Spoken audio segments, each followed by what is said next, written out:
Hello વિદ્યાર્થી મિત્રો, આજે આપણે ધોરણ 5 વિષય પર્યાવરણ એટલે કે આસપાસમાં વાર્ષિક પરીક્ષામાં પૂછાયેલ પેપરનું સોલ્યુશન લઈશું. તો એમાં પ્રશ્ન 1માં આમાં શું કહે છે, નીચેના દરેક પ્રશ્નના ઉત્તર માટે આપેલા વિકલ્પોમાંથી સાચો વિકલ્પ શોધીને તેનો ક્રમશઃ પ્રશ્નની સામે આપેલ ખાનામાં લખો. ચલો, પહેલો પ્રશ્ન છે, જયશ્રીબેન ખીચડી રાંધવા માટે એક સાધનને સૂર્યના તડકામાં મૂકે છે. આ સાધનને શું કહેવાય છે? તેનો જવાબ આવશે સી, તો કે સૂર્ય કુકર. બીજો લઈશું કે આપણે નાક વાટે હવા બહાર કાઢીએ છીએ, તેને શું કહેવાય છે? તેનો જવાબ આવશે સી, એટલે કે ઉચ્છ્વાસ. ત્રીજો, પાકની લણણી માટે વપરાતું સાધન કયું છે? તો જવાબ આવશે ડી, તો કે દાંતરડું. 4, શેરડીના રસમાંથી શું બને છે? તો જવાબ આવશે બી, એટલે કે ખાંડ. બ લઈશું, એમાં શું કહે છે, યોગ્ય શબ્દો વડે નીચેના વિધાનોની ખાલી જગ્યાઓ પૂરો. ચલો, પહેલો છે, હાઉસબોટની છત પર કરવામાં આવતી કોતરણીની ભાતને ખાલી જગ્યા કહેવામાં આવે છે. તેનો જવાબ આવશે વિદ્યાર્થી મિત્રો ખતમબંધ. બીજો લઈશું, ખાલી જગ્યાની ઘટના બને ત્યારે ફાયર સ્ટેશનમાં જાણ કરવામાં આવે છે. તો જવાબ આવશે આગ. ત્રીજો લઈશું, જંગલમાં લાકડા કાપવાનું કાર્ય કરે છે તેને ખાલી જગ્યા કહે છે. તેનો જવાબ આવશે કઠિયારો. ચોથું લઈશું, ખેડી ગામના લોકો સાથે મળીને એક મોટા ખાલી જગ્યાની જેમ રહેતા હતા, તો કે પરિવાર. 5મો લઈશું, સૂર્યમણીની માતા ખાલી જગ્યામાંથી ટોપલીઓ બનાવતી હતી, તો જવાબ આવશે વાંસ. 6, ગુજરાતનું એકમાત્ર ગિરિમથક ખાલી જગ્યા છે, તો જવાબ આવશે સાપુતારા. હવે પ્રશ્ન બીજાનો અ લઈશું. એમાં શું કહે છે, નીચેના વિધાનોમાંથી સાચા વિધાનોની સામે સાચાની અને ખોટા વિધાનોની સામે ખોટાની નિશાની કરો. ચલો, પહેલો છે, ટ્રાફિકના નિયમો લોકોની સુખાકારી માટે હોય છે, તો શું આવશે? સાચું આવશે. બીજો લઈશું, ચોમાસામાં ધરતીકંપ આવવાની સંભાવના વધી જાય છે, તો જવાબ આવશે ખોટું. ત્રીજો લઈશું, સજીવ ખેતી માનવીના સ્વાસ્થ્ય માટે ઉત્તમ છે, તો જવાબ આવશે સાચો. ચોથું, ધનુના ગામમાં બધા ખેડૂતો પાસે તેમની પોતાની જમીન છે, તો જવાબ આવશે ખોટું. બ લઈશું, એમાં શું કહે છે, બંધ બેસતા જોડકા રચો. ચલો, પહેલો છે કંદોઈ, તો કંદોઈ માટે શું આવશે? કોણ બનાવે? તો કે કંદોઈ શું બનાવે? તો કે 5મું એટલે કે મીઠાઈ બનાવે. બીજું કુંભાર, તો કુંભાર શું બનાવે? તો કે પહેલું માટલા ઘડે. ત્રીજું ધોબી, તો ધોબી શું કરે? તો કે બીજું એટલે કે કપડાની ઇસ્ત્રી કરે. ચોથું પશુપાલક, પશુપાલક શું કરે? તો કે ગાય ભેંસ રાખે. પ્રશ્ન ત્રીજાનો અ લઈશું. એમાં શું કહે છે, નીચેના સંબંધીઓને પિતાના સંબંધીઓ અને માતાના સંબંધીઓમાં વર્ગીકરણ કરો. ચલો, કયા કયા સંબંધીઓ છે? તો કે નાના, દાદી, મામી, કાકી, નાની, પિતરાઈ ભાઈ, ફોઈ અને માસી. ચલો, પિતાના સંબંધીઓમાં વર્ગીકરણ કરીશું તો આવશે દાદી, કાકી, ફોઈ, પિતરાઈ ભાઈ. ચલો, માતાના સંબંધીઓમાં વર્ગીકરણ કરીશું તો આવશે નાના, નાની, મામી, માસી.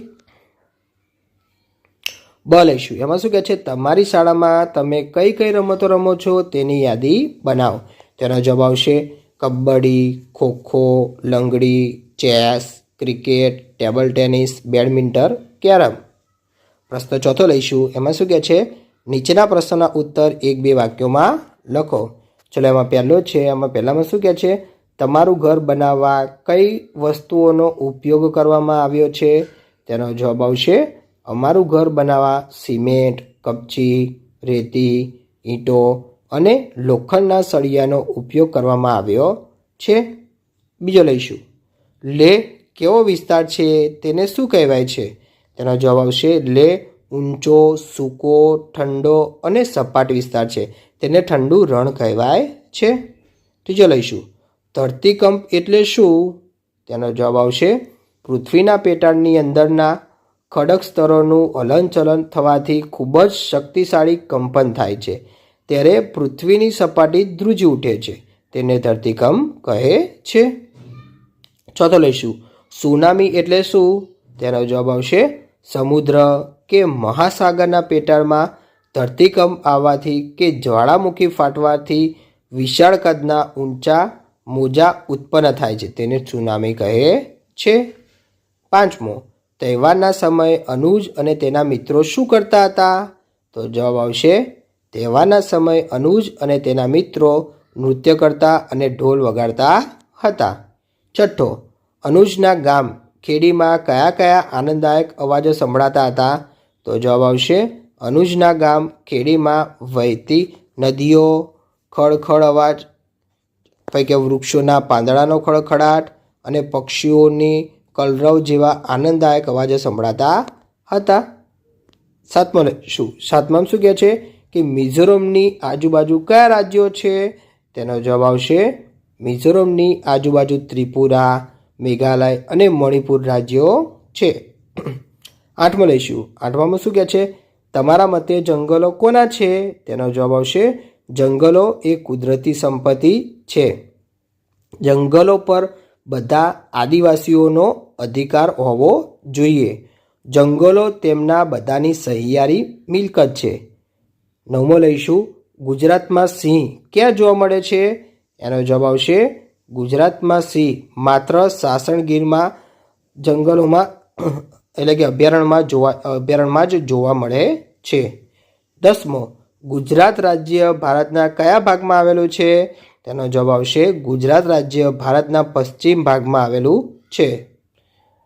પ્રશ્ન 5નો અ લઈશું. એમાં શું કહે છે? નીચેના પ્રશ્નોના ઉત્તર લખો.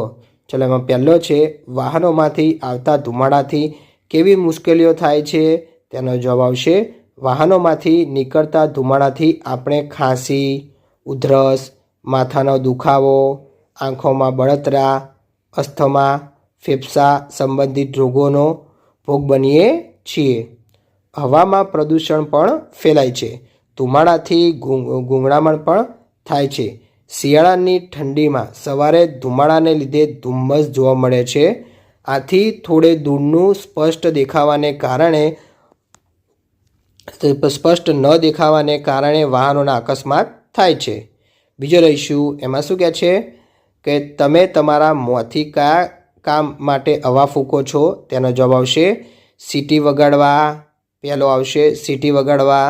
બીજો છે ભૂંગળી વડે ચૂલામાં અગ્નિ પ્રગટાવવા માટે.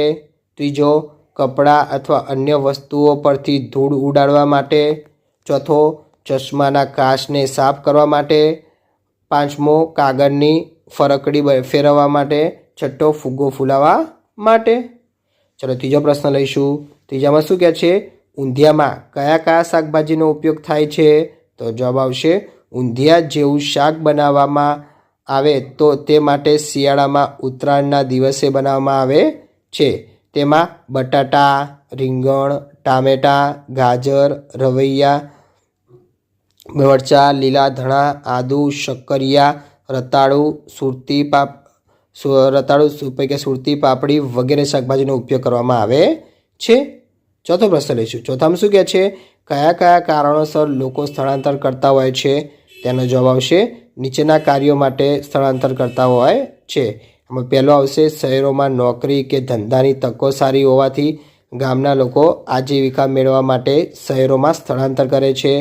બીજો, સરકારી નોકરીમાં બદલી થવાથી નવા સ્થળે સ્થળાંતરણ કરવું પડે છે. ત્રીજો, બાળકોના સારા શિક્ષણ માટે સ્થળાંતર કરવું પડે છે. 4, પૂર, વાવાઝોડું કે ભૂકંપ જેવી આપત્તિથી બચવા માટે. 5, બંધ બાંધવાનો હોય અને ગામ ડૂબમાં જતું હોય ત્યારે.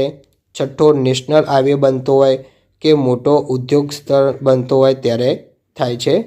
ચલો, બમાં શું કહે છે? નીચે આપેલા ગુજરાતના રેખાંકિત નકશામાં નીચેની વિગતો પૂરો. તો વિદ્યાર્થી મિત્રો, અહીંયા દેખાય છે તમને ગુજરાતનો નકશો આપેલો છે. ત્યાં આગળ આપણે ઉપર જે વિગતો આપેલી છે આપણે પૂરવાની રહેશે. ચલો, પહેલામાં શું કહે છે? ગુજરાત અને સુરત શહેર જો મેં દર્શાવેલું છે દેખાય છે વિદ્યાર્થી મિત્રો?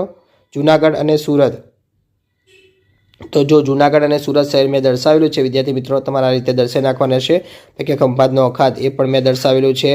પછી કે ધરોઈ ડેમ, તો ધરોઈ ડેમે પણ મેં દર્શાવેલો છે. કે કાળો ડુંગર એ પણ મેં દર્શાવેલું છે. પછી કે નળ સરોવર એ પણ મેં દર્શાવેલું છે. આ રીતે તમારે દર્શાવી નાખવાનું રહેશે. વિદ્યાર્થી મિત્રો, તમને મારો વિડીયો ગમે હોય તો ચેનલને લાઇક, શેર અને સબસ્ક્રાઈબ કરવાનું ભૂલતા નહીં.